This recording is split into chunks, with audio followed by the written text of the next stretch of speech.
जनवरी 2024 की शुरुआत में एक ऐसी खबर आई जिसने हर किसी को हैरान कर दिया। यह खबर थी एक मां द्वारा अपने ही 4 साल के मासूम बेटे की हत्या की। और जिस मां पर हत्या का आरोप लगा था वह कोई मामूली औरत नहीं बल्कि एक डाटा साइंटिस्ट तथा एक बड़ी कंपनी की सीईओ थी। आप समझ गए होंगे कि हम सूचना सेट केस की बात कर रहे हैं। तो आखिर सूचना सेठ केस की पूरी कहानी क्या है?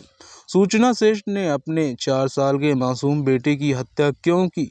सूचना पुलिस की पकड़ में कैसे आई? और अब तक की पुलिस जांच में इस केस के बारे में क्या कुछ सामने आया है? चलिए जानते हैं आज सब कुछ सिलसिलेवार तरीके से इस वीडियो में। उससे पहले अगर आपने अब तक क्राइम कहानी के इस चैनल को सब्सक्राइब नहीं किया है तो जल्दी से चैनल को सब्सक्राइब कर बेल आइकन जरूर दबा लीजिए। दोस्तों, जैसा कि हमने बताया, यह कहानी हाल ही में सुर्खियों में रहने वाले सूचना सेठ केस की है। सूचना सेठ मूल रूप से बंगाल की रहने वाली थी। इन्होंने अपनी शुरुआती पढ़ाई कोलकाता से की थी। आगे चलकर इन्होंने आर्टिफिशियल इंटेलिजेंस और कंप्यूटर के क्षेत्र में अपना करियर बनाने का फैसला किया। यह पेशे से एक एआई एथिक्स एक्सपर्ट और डेटा साइंटिस्ट है। सूचना सेठ 100 billion woman in AI ethics list में भी शामिल रही हैं। इसके अलावा इन्होंने हार्वर्ड यूनिवर्सिटी से फेलोशिप भी किया है। इतना ही नहीं, यह रमन रिसर्च इंस्टीट्यूट में भी रिसर्च फॉलो कर चुकी हैं। सूचना के नाम नेचुरल लैंग्वेज प्रोसेसिंग के पेटेंट भी हैं। फिलहाल बेंगलोर में रहकर काम कर रही सूचना सेठ रात के लगभग 11:30 बजे गोवा से कलंगूट बीच के पास मौजूद सोल बनियान ग्रैंड सर्विस अपार्टमेंट होटल में एंट्री करती हैं। सूचना ने यह होटल पिछले ही दिनों 6 जनवरी से लेकर 10 जनवरी तक के लिए बुक किया था। बुकिंग के हिसाब से सूचना को इस होटल में 10 जनवरी तक रुकना था, मगर अचानक 7 जनवरी को रात के लगभग 9 बजे सूचना होटल के कंपाउंडर पर फोन करती है और कहती है कि मैं अभी इसी वक्त होटल से निकलना चाहती हूँ क्योंकि मुझे एक बेहद ही अर्जेंट काम के सिलसिले में बेंगलुरु जाना है। सूचना की बात सुनकर होटल स्टाफ सूचना से कहते हैं कि आप जब चाहें आ सकती हैं। इस पर सूचना जवाब देती है कि मैं अभी जाना चाहती हूँ और मुझे बेंगलुरु तक जाने के लिए एक टैक्सी चाहिए। इस पर होटल का स्टाफ सूचना को जवाब देता है कि टैक्सी से बेंगलुरु तक जाना काफ़ी महंगा भी होगा और इसमें समय भी अधिक लगेगा। इससे बेहतर है कि आप फ्लाइट से चली जाइए। होटल स्टाफ के समझाने के बावजूद सूचना एक ही जिद पर अड़ी रहती है कि जितनी जल्दी हो सके आप मुझे एक टैक्सी अर्जेंट करके दीजिए। सूचना की जिद करने के बाद होटल स्टाफ एक टैक्सी ड्राइवर से संपर्क करते हैं। कई टैक्सी ड्राइवर तो बेंगलुरु तक जाने से मना कर देते हैं, मगर राजान डिसूजा नाम का एक टैक्सी ड्राइवर अपनी टैक्सी लेकर बेंगलुरु तक जाने के लिए रेडी हो जाता है, मगर बदले में वह हजारों रुपए किराया मांगता है। इस बात की जानकारी होटल स्टाफ द्वारा सूचना सेठ को दी जाती है। जवाब में सूचना कहती है कि पैसे की चिंता मत करो, बस मुझे टैक्सी दिलवा दो। किराया तय होने के बाद थोड़ी देर बाद डिसूजा अपनी कार लेकर होटल तक पहुंच जाता है। थोड़ी ही देर बाद सूचना सेठ भी अपने लगेज के साथ होटल के बाहर आ जाती हैं। रात के लगभग 1 बजे ड्राइवर अपनी इनोवा कार में सूचना सेठ को बैठाकर बेंगलुरु के लिए निकल जाता है। यहाँ तक सब कुछ बिल्कुल नॉर्मल था। अमूमन जब कोई गेस्ट होटल से निकल जाता है तब उसके कमरे की साफ सफाई की जाती है ताकि दूसरे गेस्ट आकर ठहर सके। जिस कमरे में सूचना सेठ रुकी थी उस कमरे में भी सफाई के लिए एक होटल कर्मचारी जाता है। जब होटल कर्मचारी अपना काम शुरू करता है तभी उसकी नज़र कमरे के फर्श पर कुछ लाल धब्बों पर पड़ती है। उन धब्बों को देखकर कर्मचारियों को लगता है कि शायद यह खून के कतरे हो सकते हैं। इसीलिए वह इस बात की जानकारी होटल के मैनेजर को देते हैं। मैनेजर भी जाकर कमरे का जायजा लेता है और फिर तुरंत ही कलंगूट पुलिस स्टेशन में फ़ोन करके कमरे में मौजूद खून के धब्बों की जानकारी देता है।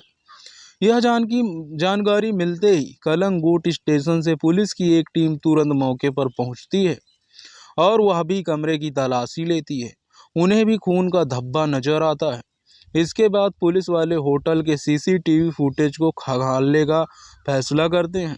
सीसीटीवी फुटेज में दिखता है कि जब महिला होटल के अंदर दाखिल हो रही थी तो उसके साथ एक छोटा सा बच्चा भी था, मगर जब वह रात के लगभग 1 बजे होटल से बाहर निकली है तो उसके साथ बच्चा नहीं था। इतना देखते ही पुलिस वाले तुरंत सूचना सेठ के मोबाइल पर फ़ोन करके उससे बात करने की कोशिश करते हैं, मगर सूचना सेठ का मोबाइल नंबर स्विच ऑफ आता है। इसके बाद पुलिस अधिकारी होटल के उस ड्राइवर का नंबर लेते हैं जो ड्राइवर सूचना सेठ को अपनी कार से बेंगलुरु लेकर जा रहा था।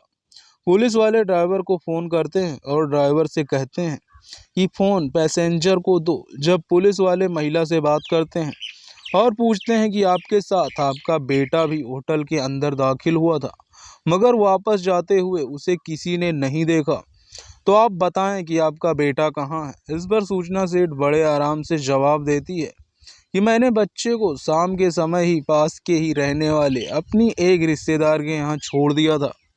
पुलिस वाले सूचना से उस रिश्तेदार का एड्रेस मांगते हैं जहां उसने अपने बेटे को छोड़ने का दावा किया था। पुलिस के कहने पर सूचना सेठ पुलिस वालों को एक एड्रेस लिखवाती है। तत्काल ही कलंगूट पुलिस सूचना सेठ द्वारा दी गई एड्रेस के नज़दीक थाने से संपर्क करती है और उनसे कहते हैं कि इस एड्रेस पर जाकर पता करो कि कोई बच्चा वहां है या नहीं। अब कुछ पुलिस वाले सूचना द्वारा दिए गए एड्रेस पर जाकर बच्चे के बारे में पता लगाने की कोशिश करते हैं, मगर शुरुआती जांच में पता चलता है कि सूचना ने जो एड्रेस पुलिस वालों को दिया था वह एड्रेस ही फर्जी है। इसके बाद पुलिस वालों को लगने लगता है कि दाल में कुछ काला है, इसीलिए अब एक बार फिर से कलंगूट पुलिस वाले कार ड्राइवर को फ़ोन करते हैं और उससे कहते हैं कि जितनी जल्दी हो सके तुम कार को लेकर नज़दीकी पुलिस स्टेशन चले जाओ, मगर इस बात की भनक पैसेंजर को नहीं लगनी चाहिए कि तुम कार लेकर थाने की तरफ जा रहे हो। जैसा कि पुलिस वालों ने ड्राइवर को आदेश दिया था, ड्राइवर डिसूजा वैसा ही करता है। थोड़ी दूर चलने के बाद सूचना से ड्राइवर कहता है कि आगे बहुत ज़्यादा जाम लगा हुआ है और अगर हम इस रास्ते से गए तो बहुत ज़्यादा वक्त लग सकता है, इसीलिए मैं आपको दूसरे रास्ते से लेकर चलता हूँ। फिर इसी बहाने ड्राइवर चुपचाप कार को लेकर कर्नाटक के चित्रदुर्गा इलाके में मांगला पुलिस स्टेशन पर खड़ा कर देता है। फिर ड्राइवर कार से उतरकर पुलिस स्टेशन के अंदर जाता है और ये मंगला पुलिस स्टेशन के पुलिस अधिकारियों को बात गोवा पुलिस से अधिकारियों से करवाता है। गोवा पुलिस के अधिकारी ए मंगला स्टेशन के अधिकारियों से कहते हैं कि जितनी जल्दी हो सके उस महिला के सामान की तलाशी लो। जब यहाँ पुलिस वाले सूचना सेठ के सामान की तलाशी लेना शुरू करते हैं तो उसके पैरों तले जमीन खिसक जाती है। पुलिस वालों के कहने पर सूचना अपना बड़ा सा बैग खोलती है तो पहले उसमें कुछ कपड़े दिखाई देते हैं। उसके नीचे बच्चे के खिलौने नजर आते हैं। यह खिलौना सूचना के बेटे का ही था। जब सभी सामान को वहां से हटाया जाता है तो बैग के सबसे नीचे 4 साल के मासूम का शव दिखाई देता है। जब पुलिस वाले सूचना से पूछते हैं कि यह बच्चा कौन है और इसकी हत्या किसने की है, तो जवाब में सूचना कहती है कि यह मेरा बेटा है और इसे किसने मारा है मैं नहीं जानती। तुरंत ही इस बात की जानकारी गोवा पुलिस को भी दे दी जाती है और फिर सूचना को कर्नाटक में ही गिरफ्तार कर लिया जाता है। कर्नाटक में सूचना की गिरफ्तारी के बाद गोवा पुलिस भी एक टीम कर्नाटक आ जाती है और फिर वहां से सूचना सेठ को कर्नाटक पुलिस अपनी हिरासत में ले लेती है। फिर आगे उसे कोर्ट में पेश किया जाता है जहां से उसे पुलिस रिमांड में भेज दिया जाता है। पुलिस के सामने सबसे बड़ी चुनौती इस बात का पता लगाना था कि इस हत्या का मोटिव क्या है, इसीलिए पुलिस वाले सूचना सेठ से पूछताछ शुरू करते हैं। शुरुआती पूछताछ में ही सूचना सेठ कहती है कि मुझे नहीं पता कि मेरे बेटे की हत्या किसने की है, क्योंकि जब मैं सोने गई थी तो मेरा बेटा जिंदा था और जब मैं जागी तो मेरा बेटा मर चुका था। इसीलिए मैं इसे अपने साथ बैग में लेकर जा रही थी ताकि मैं इसके साथ हमेशा के लिए रह सकूं। आपको जानकर हैरानी होगी कि पुलिस वाले लगभग 10 से 12 दिनों तक लगातार सूचना सेठ से पूछताछ करते रहते हैं। मगर सूचना लगातार एक ही बात की रट लगाए रहती है कि उसे नहीं पता कि बेटी की हत्या किसने की है। वह खुद को बेकसूर बताती रहती है। भले ही सूचना खुद को बेकसूर बता रही थी, मगर जब बच्चे का पोस्टमार्टम किया जाता है तो बताया जाता है कि पोस्टमार्टम में लगभग 36 घंटे पहले बच्चे की तकिए से मुंह दबाकर या फिर गला घोंटकर हत्या कर दी गई थी। मतलब कि जिस समय बच्चे की हत्या की गई उस समय बच्चा अपनी मां सूचना सेठ के ही पास था। जब कई दिनों की मेहनत के बावजूद सूचना कोई भी जानकारी नहीं देती है तो आगे की पूछताछ के लिए पुलिस वाले कुछ जाने माने साइकोलॉजिस्ट और साइकियाट्रिस्ट की मदद भी लेते हैं ताकि सूचना से सटीक और सही जानकारी निकलवाई जा सके। मगर उन लोगों की भी मेहनत बेकार चली जाती है। हालांकि इस बीच पुलिस को उस कमरे में कई ऐसे अहम सबूत मिलते हैं जिससे इस बात को बल मिलता है कि बच्चे की हत्या उसी कमरे में की गई थी। पुलिस भी जांच में यह भी सामने आता है कि उस कमरे में सूचना सेठ के अलावा किसी दूसरे व्यक्ति ने एंट्री नहीं की है। ऐसे में सूचना सेठ का यह कहना कि किसी और ने उसके बेटे की हत्या कर दी बेईमानी नजर आती है। जब पुलिस के सामने सूचना सेठ अपनी जबान नहीं खोलती तो अब आगे की पूछताछ के लिए जांच में सूचना के पति को भी शामिल किया जाता है और दोनों पति पत्नी से आमने सामने बैठाकर पूछताछ की जाती है। हालांकि इससे भी बहुत कुछ हासिल नहीं होता। जांच आगे बढ़ाते हुए पुलिस वाले सूचना सेठ और उसके पति वेंकटन रमन की कुंडली खंगालना शुरू कर देते हैं। जांच में पता चलता है कि सूचना सेठ का पति वेंकट रमन केरल का रहने वाला था। इन दोनों की मुलाकात जॉब के दिनों में ही होती है और फिर दोनों एक दूसरे को पसंद करने लगते हैं और एक समय बाद 2010 में शादी कर लेते हैं। शादी के कई साल बाद उनके घर एक बेटे का जन्म होता है। बेटे के जन्म के बाद दोनों का रिश्ता बनने की बजाय बिगड़ ही जाता है और धीरे धीरे हालात इतने ज़्यादा बदतर हो जाते हैं कि दोनों 2023 में फैमिली कोर्ट में डिवोर्स के लिए आवेदन कर देते हैं। दोनों पति पत्नी का डिवोर्स लगभग तय हो चुका था, मगर मामला बेटे की कस्टडी को लेकर अटका हुआ था। ना सूचना सेठ चाह रही थी कि बेटा उसके साथ रहे, जबकि वेंकटन रमन चाहते थे कि बेटे की कस्टडी उन्हें मिले। इस बात को लेकर लंबे समय से कोर्ट में सुनवाई भी चल रही थी। सूचना और वेंकट रमन के बीच बात इतनी ज़्यादा बिगड़ चुकी थी कि सूचना वेंकट को बेटे से मिलने भी नहीं दिया करती थी। इस बात को लेकर वेंकट अदालत की शरण में जाता है और फिर वहां से फैसला सुनाया जाता है कि हर संडे वेंकट अपने बेटे से मिल सकता है।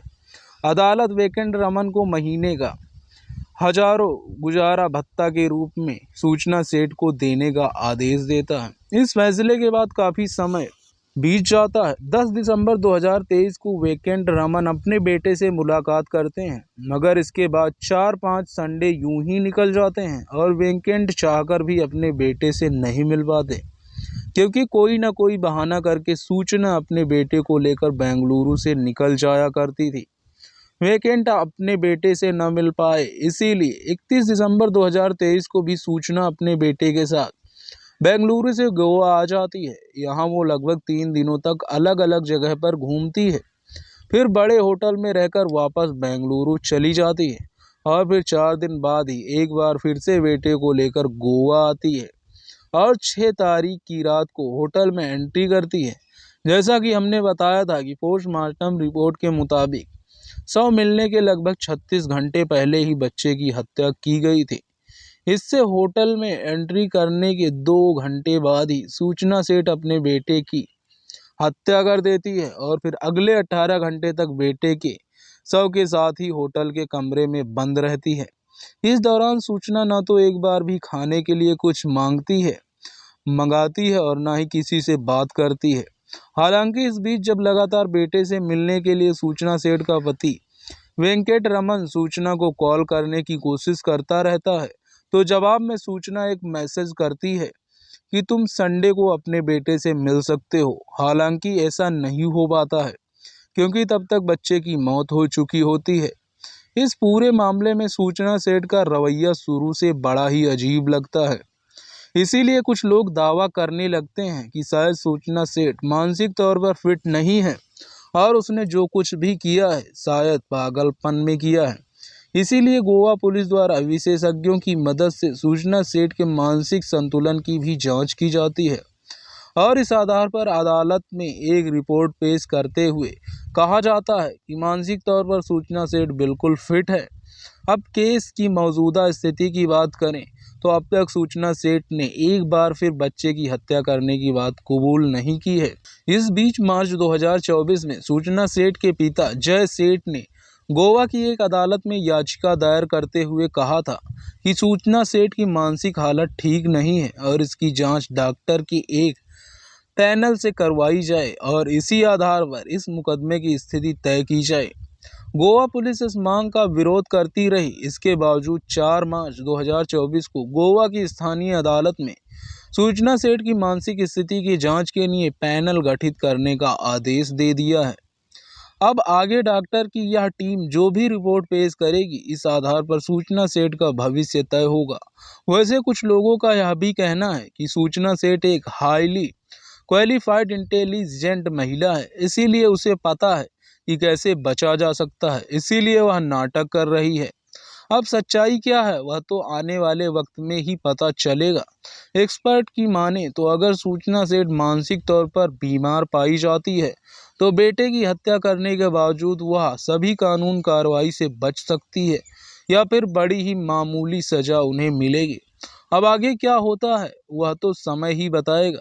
दोस्तों, आपके अनुसार अगर बच्चे की हत्या का दोष सूचना सेठ पर सिद्ध हो जाता है तो उन्हें क्या सजा मिलनी चाहिए? कमेंट बॉक्स में ज़रूर बताएं। अगर आपको हमारी मेहनत पसंद आई हो तो इस वीडियो को लाइक करते शेयर भी कर दें। अगर आपने अब तक क्राइम कहानी चैनल को सब्सक्राइब नहीं किया है तो जल्द ही चैनल को सब्सक्राइब कर बेल आइकन भी ज़रूर दबाएं। इस क्राइम की दुनिया से जुड़ी ऐसी ही कहानियों के लिए हमारे साथ लगातार जुड़े रहें। धन्यवाद। मिलते हैं अगली नई कहानी में। तब तक के लिए अपना ख्याल रखें।